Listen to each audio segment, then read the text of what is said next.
జరిగినటువంటి సందర్భంలో 1982వ సంవత్సరంలో విశ్వవిఖ్యాత నట సార్వభౌములు నందమూరి తారక రామారావు గారు తెలుగుదేశం పార్టీ స్థాపించారు.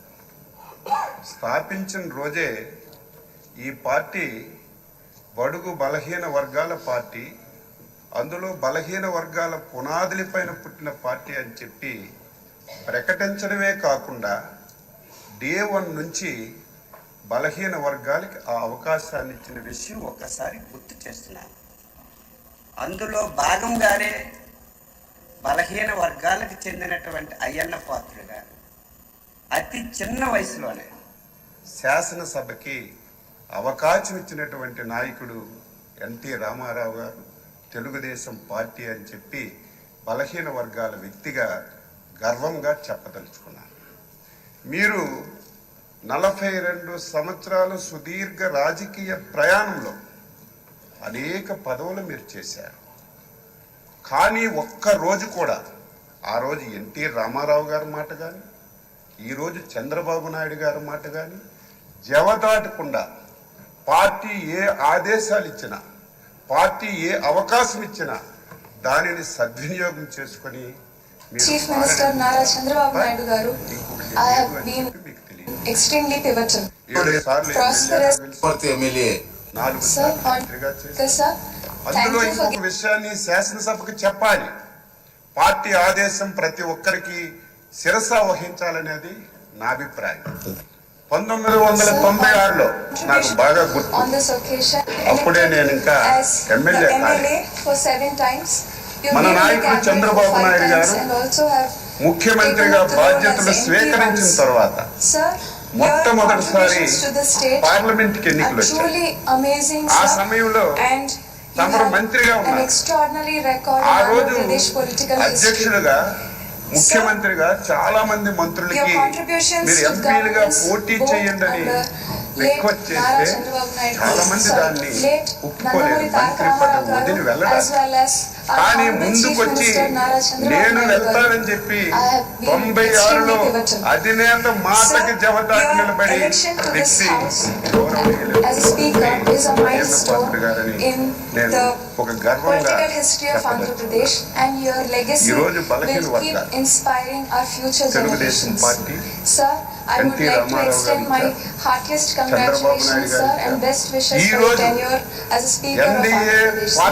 Sir, with your permission, I would also like to thank Mr. Nara Chandrababu Naidu garu on this occasion for also giving me this opportunity to be an MLA under his incomparable leadership and guidance, sir.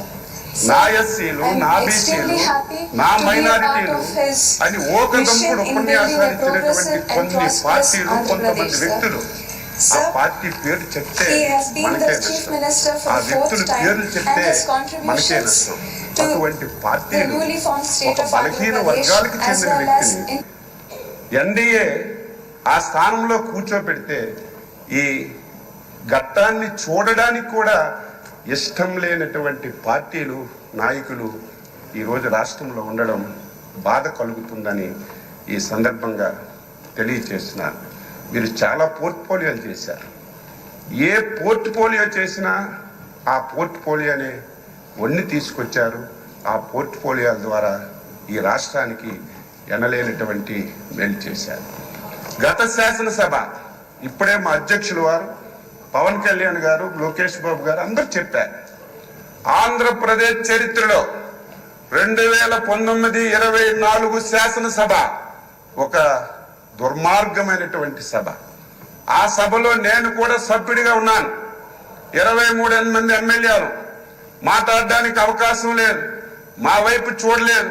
చూడకపోయినా మా స్థానాల్లో మేము గౌరవంగా కూర్చున్నా సరే మొత్తం మా దగ్గరికి వచ్చి తల్లిదండ్రుల్ని, కుటుంబాలని, పర్సనాలిటీని, వ్యక్తుల్ని బండబూతులు తిట్టి ఈ సభలోకి ఎందుకు వచ్చాం, రాని వాళ్ళే అదృష్టవంతులని బాధపడినటువంటి రోజులు, చెవుట్లో కాటన్ పెట్టుకొని వినలేనటువంటి రోజులు గత శాసనసభలో మేము ప్రత్యక్షంగా చూసాం. అధ్యక్ష, ఈరోజు తెలంగాణ ఉద్యమం అద్భుతంగా జరిగింది. కానీ ఎప్పుడు శాసనసభ్యుల మీద భౌతిక దాడులు ఎప్పుడు జరగలేదు. కానీ గత శాసనసభలో ఒక దళిత శాసనసభ్యుడైనటువంటి ప్రస్తుత మా మంత్రి గారైనటువంటి బాల వీరాంజనేయ స్వామిని సభాపతి స్థానం దగ్గరికి వచ్చి ఆయన పైన భౌతికంగా దాడి చేస్తే ఎంత ఆవేదన చెందాం, ఎంత బాధ చెందాం. ఆంధ్రప్రదేశ్ ఈ రాష్ట్రానికి, దేశానికి ఒక రోల్ మోడల్. ఇటువంటి ఆంధ్రప్రదేశ్ శాసనసభలో ఇటువంటి సంఘటనలు జరగడం, అది మా కళ్ళతో మేము చూడడం చాలా బాధ, ఆవేదన కలిగింది.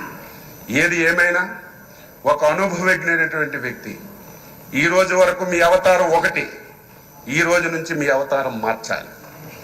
ఎందుకంటే రాజకీయాలు చేసేటప్పుడు పదునైన మాటలు మాట్లాడాలి. ప్రతి ఒక్కరు విమర్శించేటప్పుడు వారికి సమాధానం చెప్పాలి. కానీ ఈ రోజు నుంచి మీరు శాసనసభాపతి. నా కోరిక, నా ఆశయం బలహీన వర్గాల తరపున మీకు కోరుతున్నాను.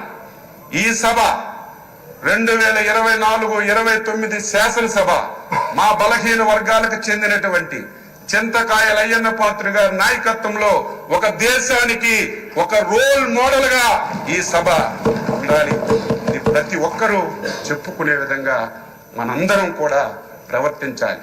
దాదాపుగా 78 మంది, నాకు సరిగా అంక తెలియదు, మొదటిసారి శాసనసభ్యులుగా 88 మంది. కొంతమంది ఒకసారి 2 సార్లు అయ్యారు. నేను కూడా 6 సార్లు శాసనసభగా ఎన్నికయ్యే అవకాశం మా నాయకులు శ్రీ నారా చంద్రబాబు నాయుడు గారు ఇచ్చారు. ఆయన ఎప్పుడైతే ముఖ్యమంత్రిగా బాధ్యతలు స్వీకరించారో అప్పుడే నేను ఎమ్మెల్యే అయ్యాను. నేను కూడా సభ్యులందరికీ కోరుతున్నాను, ఎవరమైనా సరే కొంతమంది వ్యక్తుల పేర్లు ఈ శాసనసభలో వినడానికి వీలు లేదు. పార్టీల పేర్లు అక్కర్లేదు. ఎవరు ఏది చెప్పినా స్వచ్ఛంగా మనం సమాధానం ఇద్దాం. రాష్ట్ర ప్రయోజనాల గురించి పనిచేద్దాం.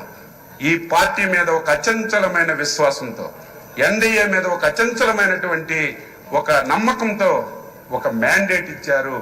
దీన్ని మనందరం కలిసి మంచిమైనటువంటి చర్చలు జరిపి మంచిగా ఈ సభను తీసుకెళ్దామని ఒక్కసారి తెలియజేస్తూ, మరొకసారి హృదయపూర్వకంగా మీకు అభినందనలు తెలియజేస్తూ, ఈ అవకాశం ఇచ్చినందుకు మీకు ధన్యవాదాలు తెలియజేస్తూ సెలవు తీసుకుంటాను.